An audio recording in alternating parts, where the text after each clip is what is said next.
Nomor urut 3, Bapak Ganjar Pranowo menyampaikan visi misi dan program kerja. Kami persilakan Bapak untuk menuju ke podium. Dalam waktu 4 menit dimulai saat Bapak berbicara.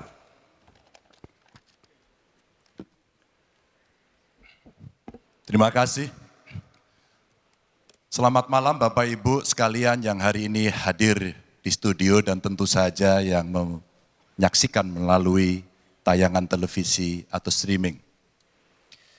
Kami membaca sekaligus mencatat persoalan luar negeri, pertahanan keamanan, dan tentu saja dari 3 ini kami akan menyampaikan poin per poin. Yang pertama terkait dengan politik luar negeri kita. Politik luar negeri kita adalah alat untuk negosiasi terhadap dunia luar, tapi kepentingan nasional harus nomor 1. Kenapa itu menjadi penting? Karena kita mesti betul-betul bisa melakukan redefinisi terhadap politik luar negeri yang bebas aktif, yang disesuaikan dengan kondisi kekinian. Ini penting karena apa? Karena kita perlu untuk memilih, memilah, dan memprioritaskan yang menjadi kekuatan, keinginan dari bangsa dan negara ini. Rakyat butuh bekerja. Rakyat butuh lapangan kerja lebih banyak, investasi harus lebih banyak. Maka kita mesti memperkuat infrastruktur diplomasi kita, duta besar, para diplomat, dan tentu saja inilah yang mesti kita berikan penugasan-penugasan untuk membereskan persoalan-persoalan kepentingan ekonomi nasional dalam konteks kekinian. Dan tentu saja kita tidak pernah lupa, Indonesia selalu setia pada kesepakatan yang pernah diambil. Dekolonisasi yang dilakukan mendorong, meyakinkan kita semua untuk membebaskan seluruh bangsa tanpa boleh mengintervensi satu dengan yang lain. Dan inilah komitmen kita pada kemerdekaan Palestina yang kita dukung terus-menerus. Maka kalaulah kemudian itu kita kerjakan, beberapa problem krisis iklim barangkali akan kita selesaikan dengan membawa pola-pola diplomasi sesuai dengan kekinian yang diperlukan. Atau barangkali kepentingan UMKM yang mesti kita bawa ke dunia internasional seperti praktek yang pernah kami lakukan di Jawa Tengah. Dan itu membuat masyarakat akan merasakan politik luar negeri jauh lebih baik. Pertahanan, sistem pertahanan rakyat semesta mesti kita dorong, kita lapisi dengan pertahanan yang betul-betul berlapis dan kita jadikan benteng pertahanan Nusantara sebagai sebuah satu kesatuan. Dan kita perlu melakukan penataan gelar pasukan karena IKN menjadi pusat gravitasi baru. Dan ini bagian dari antisipasi terhadap tarung global antara Amerika Serikat dan Tiongkok. Untuk itulah pertahanan kita mesti masuk pada wilayah 5.0 dengan teknologi sakti, dengan rudal hipersonik, senjata cyber, sensor kuantum, dan sistem senjata otonom. Dan itu bisa dilakukan kalau anggaran dari Kemenhan itu 1-2% dari PDB. Sehingga MEF kita akan bisa tercapai. Karena ini yang mengerikan di 2024 saya khawatir ini tidak akan tercapai. Untuk keamanan, terorisme, narkoba, pinjaman online, judi online, kekerasan seksual, ini perlu mendapatkan perhatian termasuk TPPU. Maka reformasi kepolisian betul-betul harus mengantisipasi ini dengan penguatan cyber system kita, termasuk pengembangan SDM cyber yang kuat.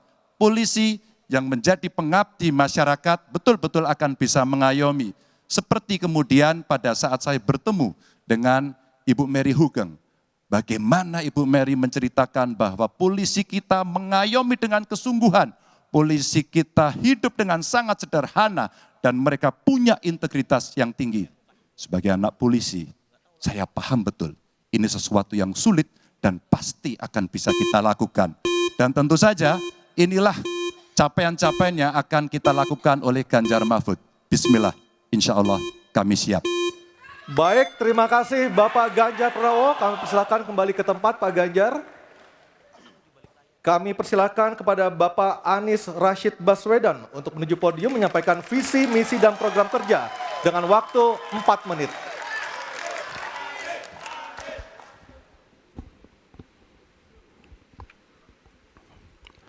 Assalamualaikum warahmatullahi wabarakatuh. Selamat malam dan salam sejahtera untuk semuanya.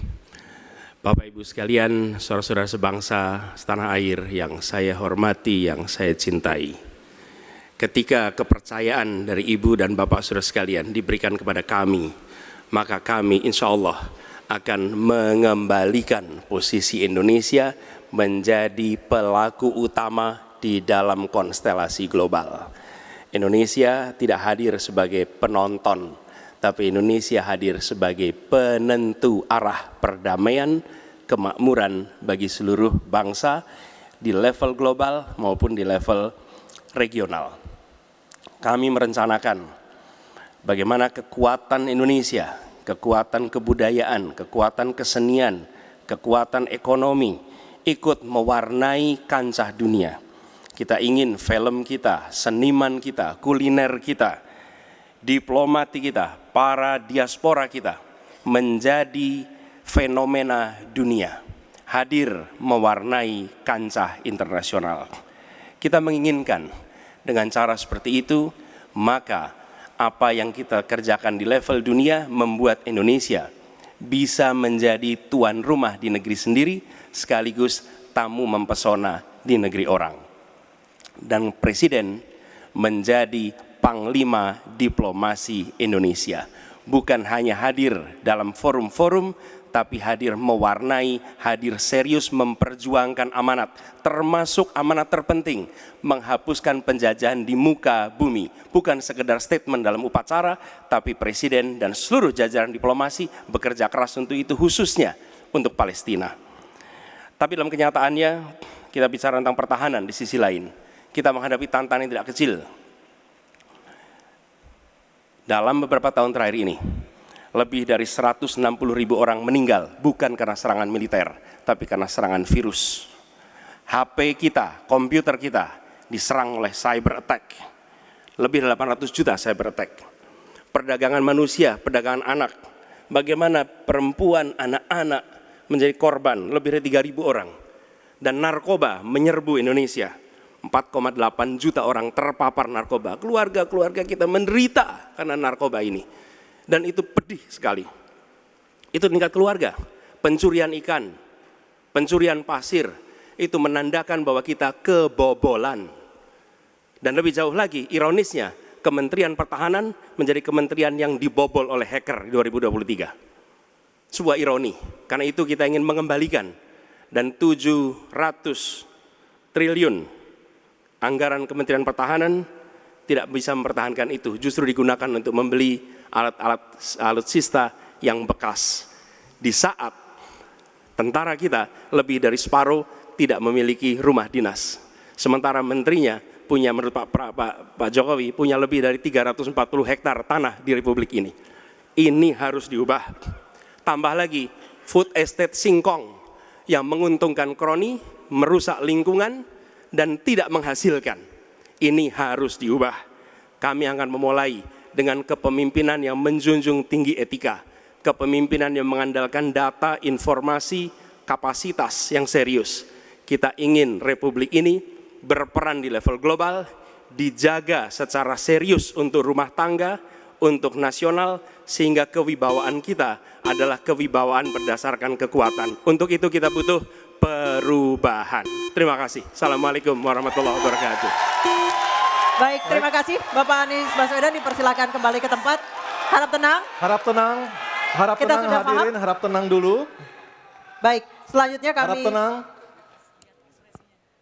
kami persilakan kepada calon Presiden nomor 2 Bapak Prabowo Subianto untuk menuju podium menyampaikan visi misi dan program kerja. Harap tenang, ada waktunya. Harap tenang. Waktu Anda 4 menit dimulai ketika Bapak berbicara, silakan. Bismillahirrahmanirrahim. Assalamualaikum warahmatullahi wabarakatuh. Salam sejahtera kita sekalian. Shalom, Om Swastiastu, Namo Buddhaya, salam kebajikan. Bapak-bapak, ibu-ibu sekalian yang saya hormati. Malam ini kita membicara tema-tema yang sangat penting. Pertahanan, hubungan internasional, geopolitik, globalisasi, keamanan. Dengan demikian, kita kembali kepada dasar kita, tujuan nasional yang tercantum dalam Undang-Undang Dasar kita, dalam pembukaan Undang-Undang Dasar 1945, tercantum sangat tegas bahwa tujuan nasional kita yang pertama adalah melindungi segenap bangsa Indonesia dan seluruh tumpah darah Indonesia. Jadi, fungsi dari negara yang pertama adalah melindungi, berarti pertahanan. Saudara-saudara, kita memahami negara kita sangat besar, sangat kaya, ratusan tahun negara-negara dari jauh datang ke Nusantara ini untuk intervensi, untuk mengganggu, untuk adu domba, dan untuk mencuri kekayaan kita. Sampai kita merdeka, kita pun harus berhadapan dengan kekayaan alam kita diambil dengan murah. Karena itu, untuk kita menjadi negara makmur, untuk kita menjadi negara sejahtera, untuk rakyat kita hidup layak, punya pekerjaan layak, kita harus menjaga kekayaan kita. Kita harus menjaga dan habis itu kita harus mengelola kekayaan kita. Saudara-saudara sekalian, politik luar negeri kita secara tradisi sejak awal kita merdeka adalah bebas aktif, adalah non-blok, tidak memihak, tidak ikut blok-blok, tidak ikut fakta. Ini akan saya teruskan. Dengan hubungan baik dengan semua kekuatan, kita bisa mengamankan kepentingan nasional kita. Saudara-saudara sekalian, 1000 kawan terlalu sedikit, 1 lawan terlalu banyak. Kita akan menjalankan politik tetangga baik. Saudara-saudara sekalian, kita bertekad harus punya pertahanan yang kuat. Mungkin ada yang asal bicara tanpa data, ya kan? Mungkin didorong oleh ambisi yang menggebu-gebu sehingga tidak objektif. Saudara-saudara sekalian, saya sebagai Menteri Pertahanan berpegang kepada doktrin, kepada strategi nasional, dan semuanya adalah atas dasar kepentingan bangsa dan rakyat Indonesia, dan saya mampu mempertanggungjawabkan, dan saya berkeyakinan hanya dengan pertahanan yang kuat kita akan dihormati, kita akan menjaga kepentingan nasional kita. Kalau kita buka buku ilmu pengetahuan yang paling dasar, kekuatan nasional harus ada kekuatan militer. Tanpa kekuatan militer, sejarah peradaban manusia mengajarkan bahwa bangsa itu akan dilindas seperti di Gaza sekarang ini. Akan diambil kekayaannya, akan diusir dari tanah airnya. Tidak bisa tidak, kita harus kuat. Kita harus kuat. Terima kasih. Wassalamualaikum warahmatullahi wabarakatuh. Baik, Waalaikumsalam warahmatullahi wabarakatuh. Kami silakan kembali Pak Prabowo, kita berikan apresiasi yang paling meriah untuk para calon presiden pemilu tahun 2024. Sekarang diperbolehkan, silakan. Kami perbolehkan, silakan berikan apresiasi yang paling meriah. Oke. Aryo, tadi kita sudah dengarkan seperti apa visi misi dan program kerja dari para calon presiden. Nah, setelah jeda. Cukup. Oke, cukup. Mohon tenang. Mohon tenang. Baik, kita